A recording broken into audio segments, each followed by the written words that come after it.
Dugaan pembobolan rekening dana nasabah atau RDN PT Panca Global Capital Tbk atau PEGE di PT Bank Sentral Asia Tbk atau BBCA. Berdasarkan informasi yang beredar, total kerugian mencapai 70 miliar rupiah. Kita sering dengar rumor yang lebih cepat menyebar daripada klarifikasi resmi. Ini yang akan kita bahas, kasus berita pembobolan rekening BCA dengan sudut pandang psikologi dan NLP.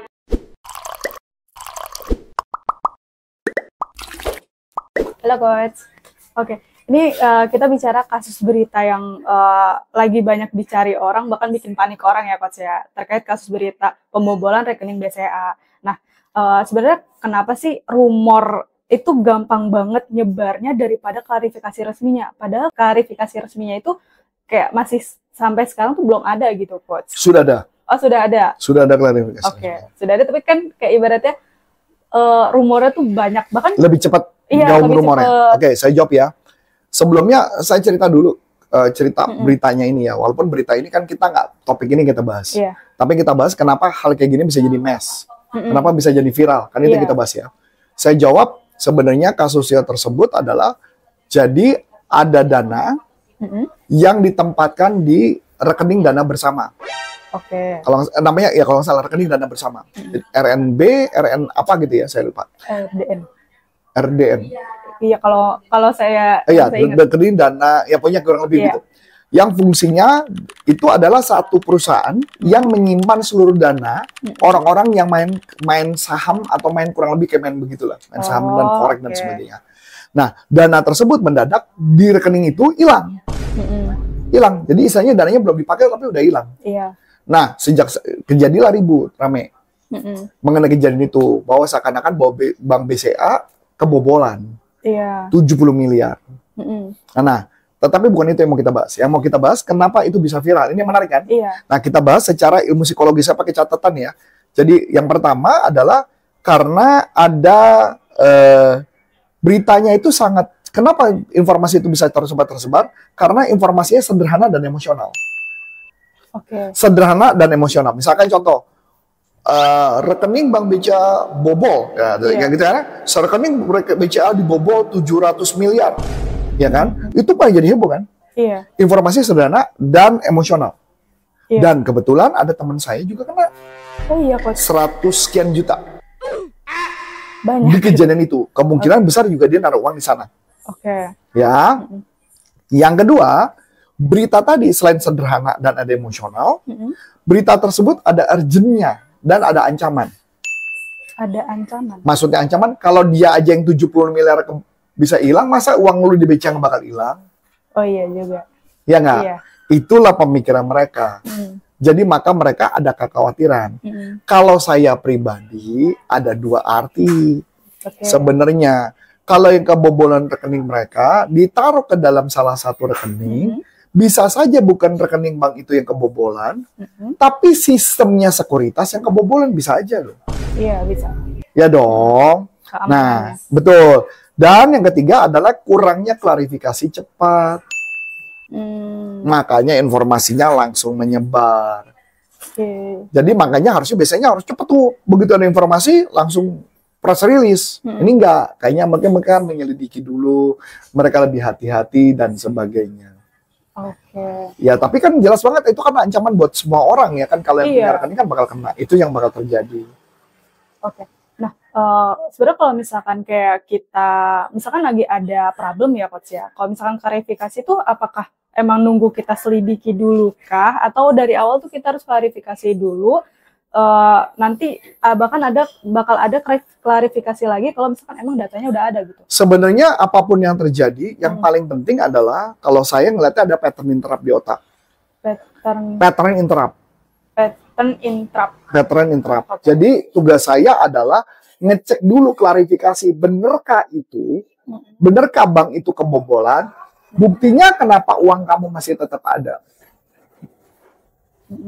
Bener nggak kebocoran itu? Itu yang disebut sama pattern interrupt. Oke. Sampai sih oke? Nah, tugas saya adalah ngeliat itu. Mencari data. Saya kasih contoh lagi, contoh.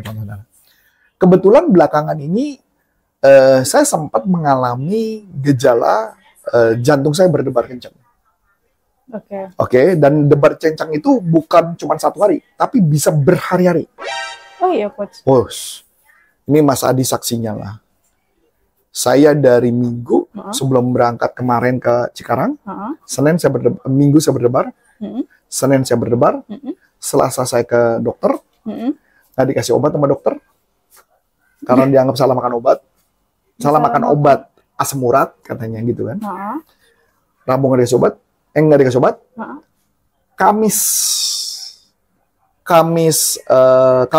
Keberangkatnya Kamis ya? Rabu. Rabu berangkat, Kamis ke dokter kan Selasa. Iya. Rabu tenang, nggak berdebar. Kamis berdebar lagi. Kamis berdebar, terus Jumat saya berdebar lagi. Itu kenapa, Coach? Nah, ini menarik kan? Kan kalau orang berdebar gitu jadi bawaannya panik dong. Iya. Ya kebetulan di hari Kamis lucunya saya ke dokter. Kamis saya ke dokter, di Halodoc, saya telepon Halodoc, saya tanya obatnya dan sebagainya, dokter kasih obat. Terus saya bilang, obatnya makan kapan? Makannya besok pagi. Loh, debarnya sekarang kenapa makan besok pagi? Dia jawab, menurut literatur kedokteran bahwa obat ini nggak boleh dimakan malam. Kalau dimakan malam takut gagal jantung. Kecuali Anda yakin Anda nggak akan apa-apa. Loh, mana ada yang berani saya makan obat itu kan? Ya, tapi singkat cerita Jumatnya saya makan. Tapi sejak saat itu jantung saya udah normal. Sekarang nggak ada apa-apa. Cuma minum 1 kali doang. Sampai hari ini nggak ada apa-apa. Nah, akhirnya saya menemukan polanya. Karena saya pakai jam smartwatch, saya lihat rupanya ada patokan namanya HRV. Ya, jadi bukan hanya detak jantung, tapi detak HRV, high apa gitu ya namanya. Jadi FV-nya itu adalah variabel. Jadi artinya saya bangun pagi harusnya ngecek. Atau kalau saya mau olahraga, saya ngecek apakah saya itu angkanya di bawah 30. Kalau di bawah 30 artinya tubuh saya lagi capek banget. Tubuh saya lagi stres banget. Makanya ada kompensasi besoknya adalah jantungnya berdebar kencang karena mau masukkan oksigen sebanyak-banyaknya supaya tubuh saya pulih. Sedangkan tidur saya juga kurang. Nah, karena saya udah dapat informasinya, jadi saya bisa melakukan pattern interrupt. Nah, kamu nggak konsepnya? Iya. Nah, jadi sama dengan kasus Bank BCA, tugas Anda adalah melakukan pattern interrupt berdasarkan informasi yang detail dulu. Bener nggak uangmu hilang? Yang hilang itu hanya uang di salah satu dari semua, cuman memang angkanya besar.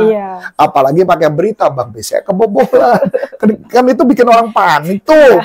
Nah, jadi tugas kita adalah itulah yang membuat kenapa mereka panik. Tugas kita adalah sebenarnya melihat bukti-buktinya. Kayak ngecek sendiri juga. Ngecek sendiri, bener nggak? Karena berita mes lebih gampang dibuat dengan cara bikin panik semua orang jadi mes. Tugas kita adalah pattern interrupt.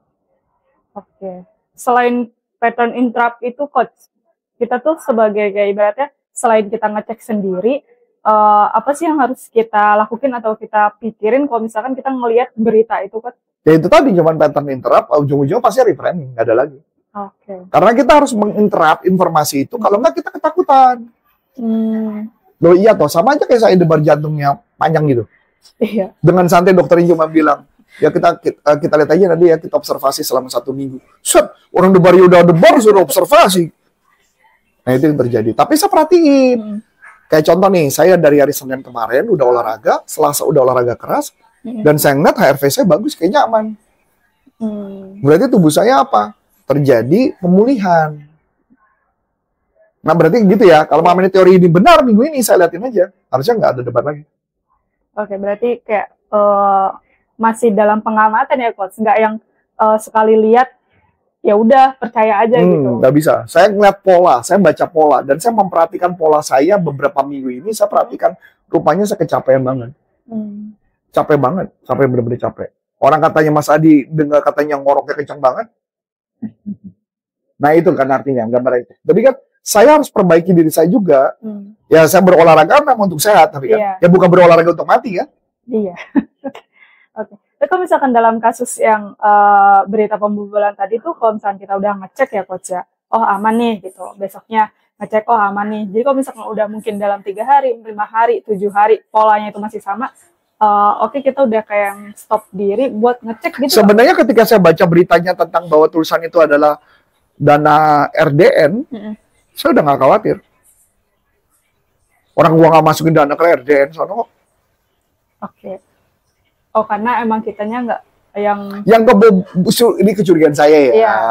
Yang kebobolan tuh RDN bukan Bank BCA-nya, tapi dia taruh uangnya di Bank BCA. Oh, iya sih coach. Iya, kebetulan aja dia naruh rekeningnya, kan sama aja kayak gini. Misalkan Tokopedia deh, Tokopedia juga taruh uang di BCA misalnya. Tapi kalau misalkan gara-gara sistemnya Tokopedia yang salah terus kemudian ke transfer ke kita, gimana? Ya itu. Tapi yang dibilang pasti Bank BCA-nya kan, bukan Tokopedia-nya loh. Iya. Masa kita bilang RDN kebobolan tuh nilainya nggak siapa who are you gitu loh. Beda kalau bilang Bank BCA kan lebih gurih ya, kalau bikin berita kan Bank BCA kebobolan kan keren gitu kan. Ya nggak? Iya. Malah bikin viral, malah bikin yang mana cuan nih. Iya, kan apa kabar buruk adalah berita yang baik gitu. itu adalah prinsip dari jurnalistik kadang-kadang kayak gitu. Oke. Oh, menarik banget itu. Jangan-jangan teman-teman di sini tuh salah satunya yang panik juga gara-gara kasus berita ini ya. Oh, mungkin juga nggak panik karena nggak punya duit di Indonesia. Bisa jadi, coach. Oke, buat teman-teman kalau ada pendapat lain atau bahkan punya pertanyaan, langsung aja tulis di kolom komentar ya. Cukup sekian dari aku, Aulia. Dan saya Coach Anton. Saya mengucapkan terima kasih. Sukses buat Anda. Sampai jumpa. And happy for business untuk Indonesia. Bye-bye.